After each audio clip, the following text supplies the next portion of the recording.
Hello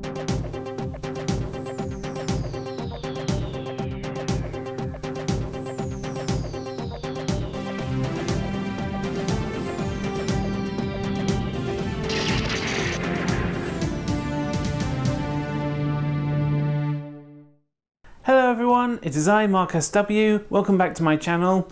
I hope you're all having a good summer this year.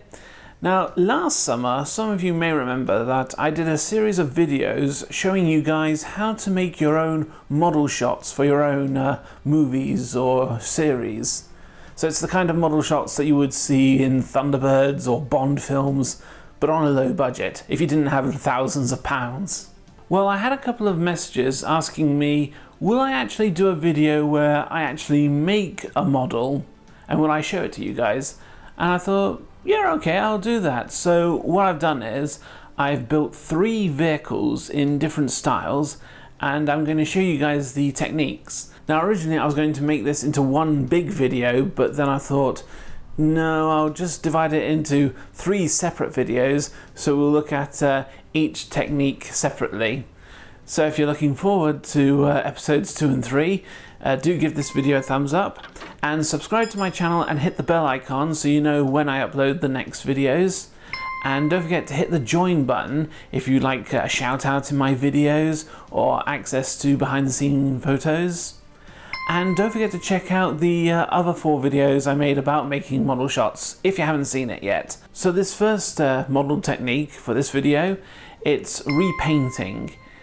Now I know it's technically not actually modeling, we're not actually building anything in this video, but what we are doing is actually repainting. You see, the idea is I'm going to take a toy car and repaint it to make it look more realistic. Because in my modelling videos I mentioned that a cheap way to get cars is just to buy a toy car from like Matchbox.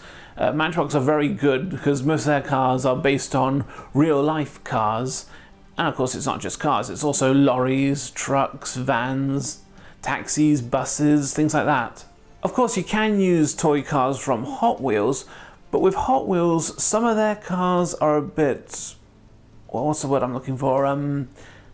Flamboyant, I suppose is the correct word.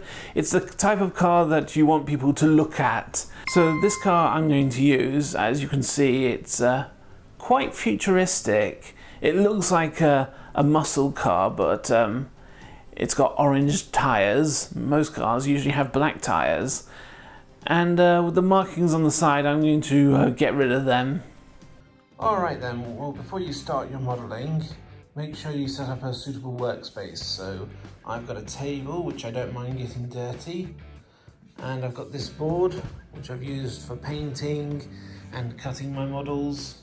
I do have a sort of mat with lots of squares on it. That's what most professionals use. But I do confess, because of the renovation work in my house and having to move things around, I've lost it, so it's gone AWOL. So beggars can't be choosers. And also, for modelling you need some good and lots of equipment.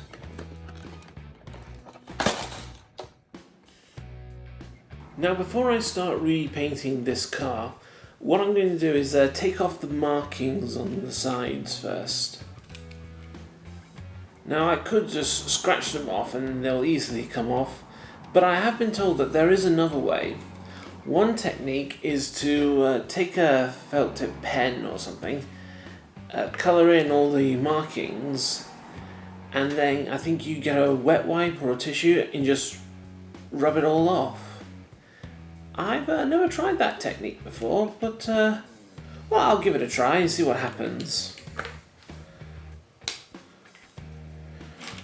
Right, here we go. So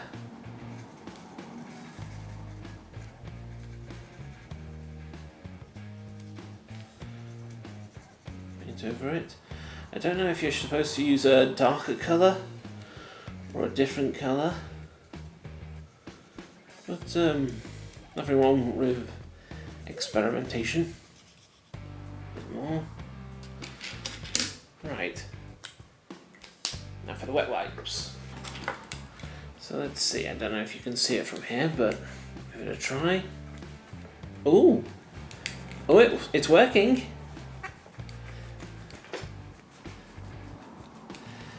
Yeah. Well, there's one technique you can use to get rid of the markings on your toy car. Let's try the other side.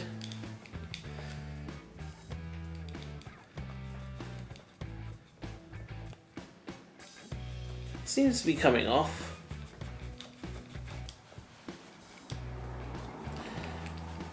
I think you just gotta stick at it. So, in a French accent, 10 minutes later, I finally got the markings off the car. You may have noticed that the paint on the wheels has been rubbed off as well, bits of it, but that doesn't matter. I'm going to be spray painting it anyway in black. Another thing I'm also going to do, I'm also going to spray paint a little bit of the engine, not the whole engine, just this section here, because I'm going to make it look like the engine's sort of sticking out. So I've got this power sander here, and I'm going to sand down this part of the engine, because sometimes when you paint on plastic, sometimes the paint can peel away on some plastics. Even though it's designed to paint on plastic, it's really the plastic on models. Other type of plastics, it's sometimes different.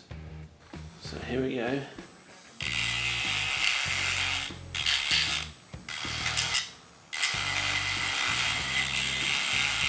So I know it looks all scratched, but that's the idea. It'll help for the spray paint and other paints to sort of stay on.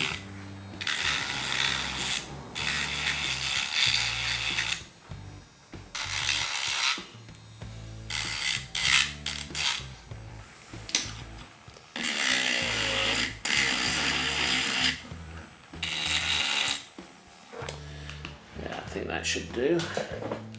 Make it nice and rough, because the idea is I'm going to cover up this part of the engine and the windows in blue tack, so when it comes to spray painting it, they won't be affected. Now some people use masking tape to cover up the parts that they may not want to paint, but for really small models you're better off using blue tack.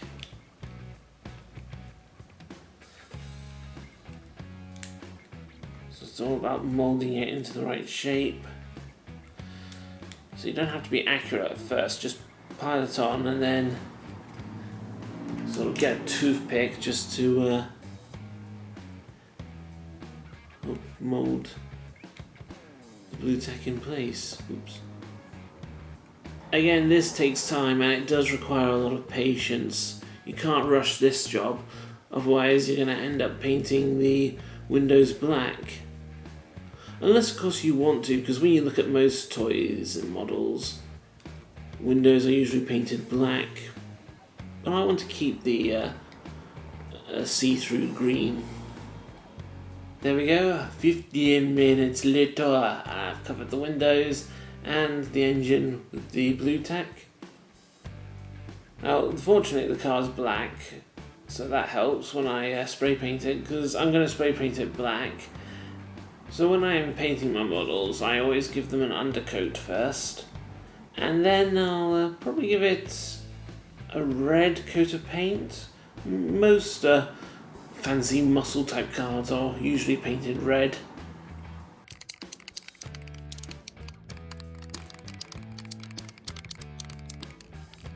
Got a new spray mat area here.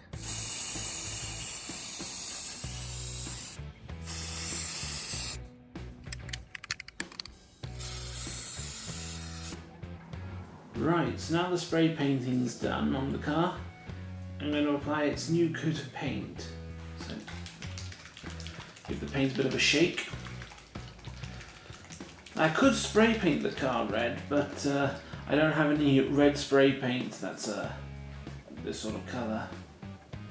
I don't have a spray gun either, so I've got to hand paint it, so it will take time and I might have to apply a second coat.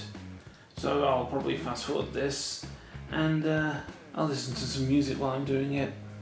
Now I apologise in advance if my left hand gets in the way or if the car is suddenly out of shot. Can't be helped, I can't paint and see what I'm filming at the same time.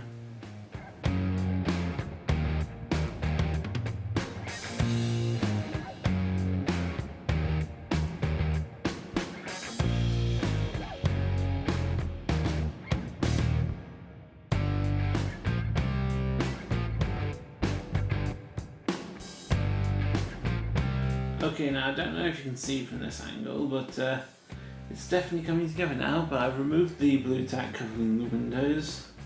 What I'm going to do is, with the silver engine, I'm going to try and add a little bit of dirt or weathering to it. So what I'll do is take this black paint.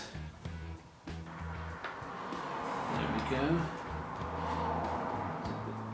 I apologise for the cars in the background, but I've had to open the window because it's really incredibly hot. Some black paint and just wipe it off. And then what I'm going to do is just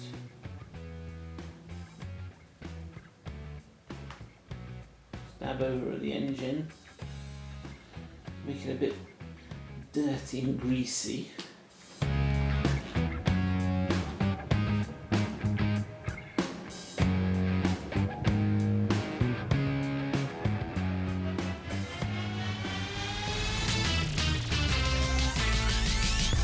And here is the final result after pimping your ride, so to speak. Or in this case, it's repainting your ride.